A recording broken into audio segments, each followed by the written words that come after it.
Hey, thanks for tuning in to Unfair Sports. While you're here, go ahead and hit the like and subscribe button. Appreciate it.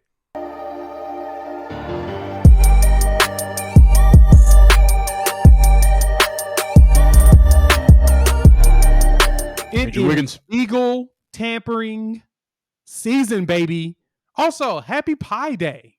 Hopefully, go get you some pie and do some math with pie because it's Pie Day, guys. So it's always something to be excited about. But no, we are in legal tampering season. So the NFL free agency is hit, as we mentioned earlier, with Tom Brady. And thank you for checking us out on the YouTube channel. Thank you for checking us out on the pod. Please give us those ratings and reviews and tell everybody about it, because sharing is caring.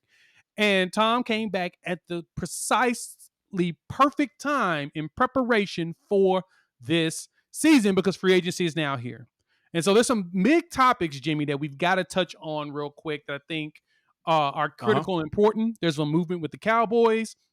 We see like DeMarcus Lawrence getting signed to a new deal. Gallup's got a deal. They traded Amari Cooper. So the Cowboys are doing some stuff, but they're not even the biggest ones that we're seeing so far. Let's talk about these. Rapid fire through. See what we think. First off, Davante Adams, wide receiver for the Green Bay Packers, refuses to play on the tag. He wants to get paid, Jimmy. You think he gonna get a check? I think so. I think that the Packers organization knew that he was going to do this. They needed to franchise tag him in order to give themselves that extra window in order to figure out how to make this work. Because even though someone is franchise tagged, and some of you may not know this, you can still negotiate a long-term contract with him. I think there's a deadline to that. It's sometime in the summer, but they just needed the extra time in order to figure out the numbers. They have that. He's going to get his check. He's arguably been the best wide receiver in football the last 2 to 3 years. He deserves it. He's earned it.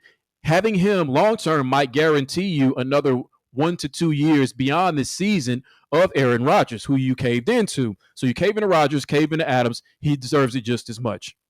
Agreed. They need to go ahead and pay the man.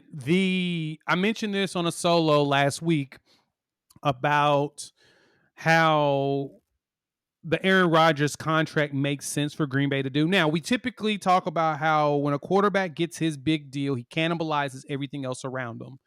And Aaron Rodgers got his check at the precisely perfect time in the NFL because his 4-year, $200 million deal is going to become a bargain come next season because that's when the new TV deal kicks in, the 11-year, $113 billion deal that the NFL has, which most likely will have the salary cap between $300 to $400 million.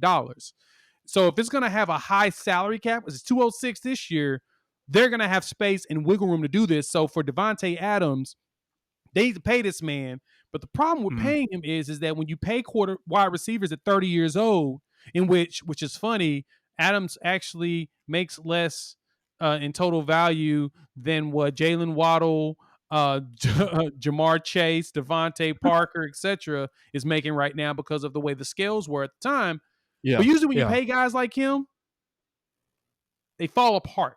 Especially at high volume as he is. Like, for example, DeAndre Hopkins, he got his bread in Houston. We didn't see him much this year. Michael Thomas, same problem he ran into. Julio Jones, he got bread. He kept getting extended. He started to live up to it, even though he never scores touchdowns. He started getting hurt.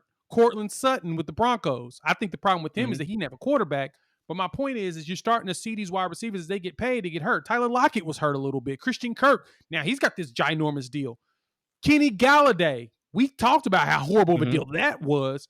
When you start paying guys, it seems like they start to fall apart. So Green Bay has to pay him, though, because that is Rodgers' due. You got to keep the party going in that scenario. So, okay. Kirk Cousins got a raise, dog. Our team's that desperate for correction. Why? Correct. Can't even say that either. Can't even ask why. Because I know why. The quarterback market's bad. If Kirk Cousins is getting another fully guaranteed contract.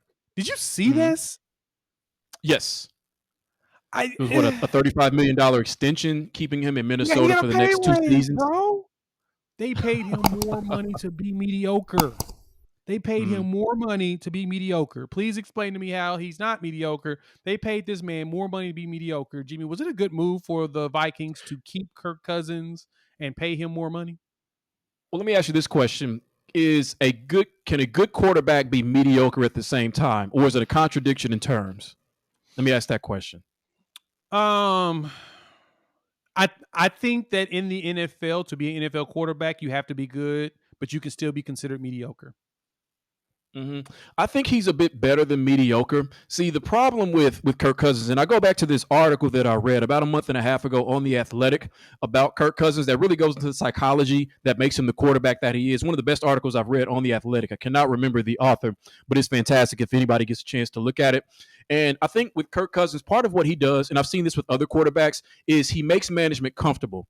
He knows that by and large, let's say outside of the vaccination stuff with Kirk Cousins, they know exactly where he's going to be. They know how he's going to represent the franchise because when you pay a quarterback, you're not just paying them for what they do on the field, you're paying them to be the face of your franchise off the field. So I think they're very comfortable with how he represents the Minnesota Vikings in that regard. And I Mm-hmm. think that this extension is not really about Kirk Cousins. I think it's about the new coach, Kevin O'Connell, who came over from the Rams. They expect him to turn Kirk Cousins into, I mean, by some statistics, he is a top 10 quarterback. Is just when it comes to getting you the first down when you need it or the game winning drive, he's not as good because that's when his conservatism really works against him. Is conservatism a word? Yeah, it is. So they're comfortable with this extension again, taking into account the new TV deal and how that's going to affect the cap and how his numbers are going to look then next season. But they expect Kevin O'Connell to make him a top 5 to top 7 quarterback as they continue to build the roster around him. So that therefore made them comfortable with not only paying him that, but paying him that to be their quarterback. I could totally see that. And I think the article you're talking about is the one from Arif Hassan about Kirk Cousins will never be an elite quarterback. Yes, that's the one. Fantastic article. It's a bit long, but it's fantastic. Yep. And he goes into some great detail and information about how he can't be one. And it's exactly right. Yeah. I don't understand paying this man $35 million knowing that you're going to lose a lot of games that are critical throughout the season. He doesn't win games against teams with winning records. His Mm. record shows he seems to fold in those moments. But at the same time, I understand the struggle that there is in the NFL to find. It's hard to play quarterback in the NFL. People don't understand how hard it is. So hopefully, this new regime of coaching staff, I guess they have a renewed love for him and think that he's with Kevin O'Connell that they're gonna do something special. Let's see what it looks like this coming season. I guess I'll just give him a pass, even though I would not be paying Kirk Cousins $35 million ever, Mm. if I could control it.